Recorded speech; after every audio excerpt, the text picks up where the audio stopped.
I want to say that we shall not stop fighting for good governance in our country. However much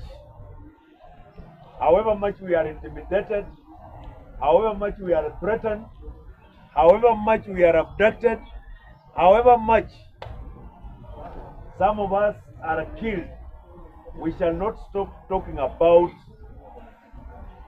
demanding for good governance and respect for human rights.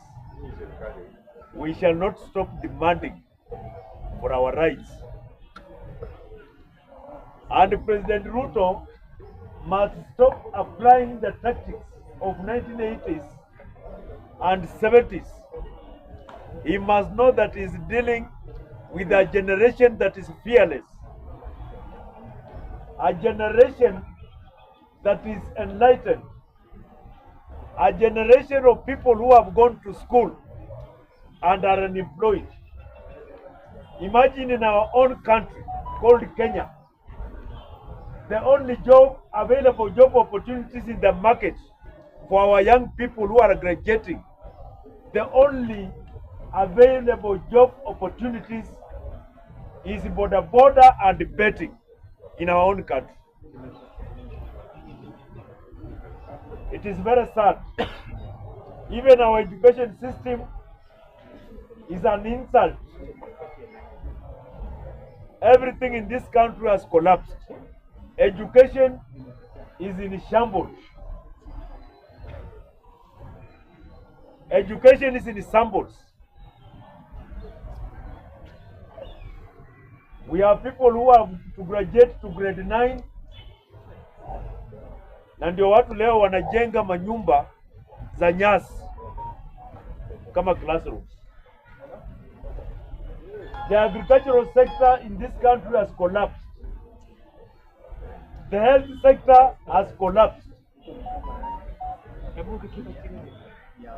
Everything in this country has collapsed because of bad governance, skewed and lopsided policies that are being forced down our throats by a regime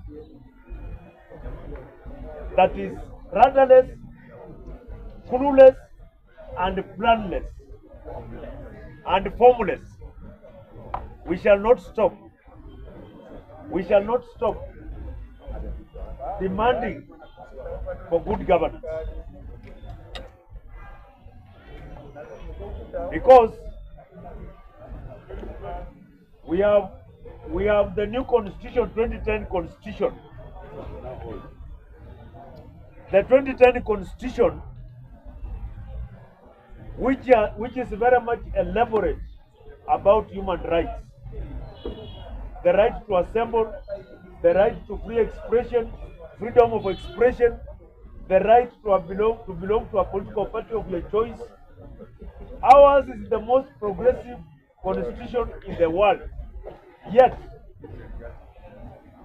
we have people who opposed that constitution that are now in a position of leadership, and we expect them to implement that constitution.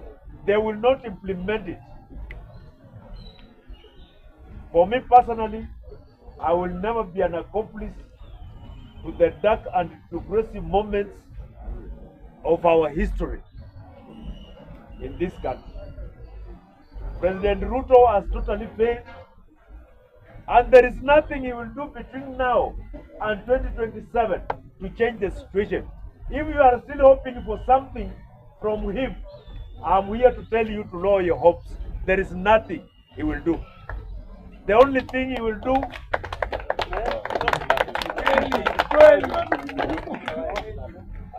even those who surround him, the so-called advisors, if you are serious, you want to move this country forward, and you are selecting advisors, you must go beyond loyalty. Get somebody like Kwame Owino, an economic expert, to be in your team of advisors. Get experts, go beyond loyalty. But you cannot appoint advisors. You cannot appoint advisors by rewarding loyalty. What will those people advise you? Advising you how to go to a toilet or doing what? What can Oscar Sudi advise you? As a sharp man. As a sharp man. What can he advise you? Everything in this country is a scam. Now we have, I'm finishing, Mr. Chairman, with this one. Now we have President Ruto, President Uhuru left something called Linda Mama as a safety net for mothers, expectant mothers who are expecting. A safety net, Linda Mama, so that those mothers, when they go to hospitals,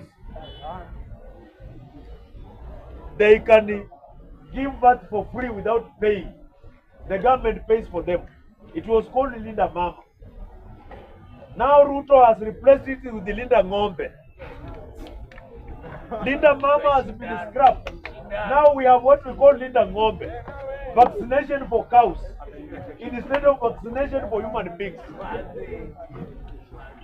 Our cows are producing a lot of methane into the air.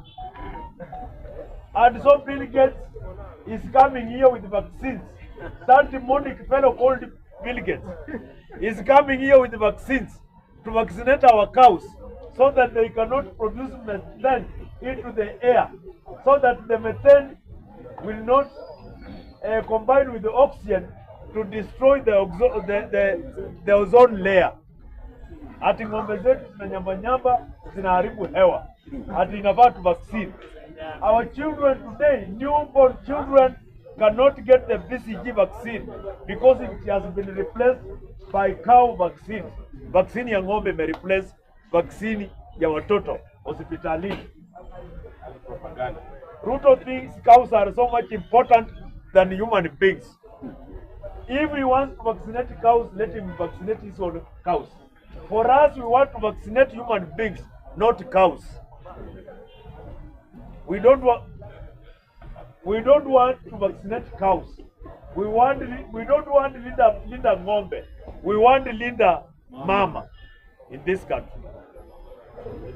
So, my final point is that President Ruto has totally failed.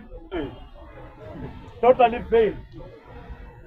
And there is nothing, my brothers, he will do from now to 2027 to change the situation, besides giving promises and promises and promises and promises. And there is nothing he will do right from now to 2027 to change the situation. And I'm very happy. I want to declare today that the outgoing president, Dr. William Samuel Ruto, must stop making noise, steal whatever he wants in silence, and exit the presidency in peace. We want him to hand over power in peace in 2027. We don't want any drama, and because he has already lost. He has already lost. He has no numbers in this country. Anywhere. He has no numbers. Because we are people who are in formal employment, whose payslips, 3 million people, whose half of their payslips goes to taxes. Some of them have moved from 2-bedroom to bed-sitter. We have thousands of young people who are graduating from our universities who cannot get jobs in this country. Here we have very many graduates. We have actuarial scientists here. We have lawyers here. We have doctors here. We are in a country where a politician is paid higher than a doctor. Which kind of country is that? Where a politician is paid higher than a doctor. We have a country where a politician becomes a billionaire in 1 year for manufacturing nothing and innovating nothing. That is the kind of country we are in. So we need to change this country in 2027. 2027 is a revolutionary election. It is our election as the poor people. all the previous elections have been to assist the oligarchs to pursue their interests. The 2027 is our election for our own interests. The 2027 election will be for our interests. And in that election, we have declared as people, immediately after election, we want Miguna to be the ODPP, Director of Public Prosecution. Immediately after election, we want David Maraga, Emeritus David Maraga, Kenani, to be the EACC chairman. And we want Mother Karua to be the Attorney General. And immediately after that election, we want a lifestyle audit for every public servant in this country, from former presidents coming down. We shall equate your wealth with the salary that you have been earning. Any extra thing above what you have been earning, we shall reclaim it and you will go to committee. Na mimi nataka nimalize kwa kusema kwamba tutatoa Ruto na kura. Mtu asikutishe. Mtu asikudanganya ati Ruto ataiba kura. Mtu asikudanganye. Hawezi iba. Ile kura anaibanga ni neck to neck. Lakini hii kura yenye inakuja tunamchapa na 5 million rage. 5 million rage. Margin itakuwa 5 million. Hata iba. Na presiding officers ni Gen Z. Na polling clerks ni Gen Z. Na coach ni Regane Gachagua.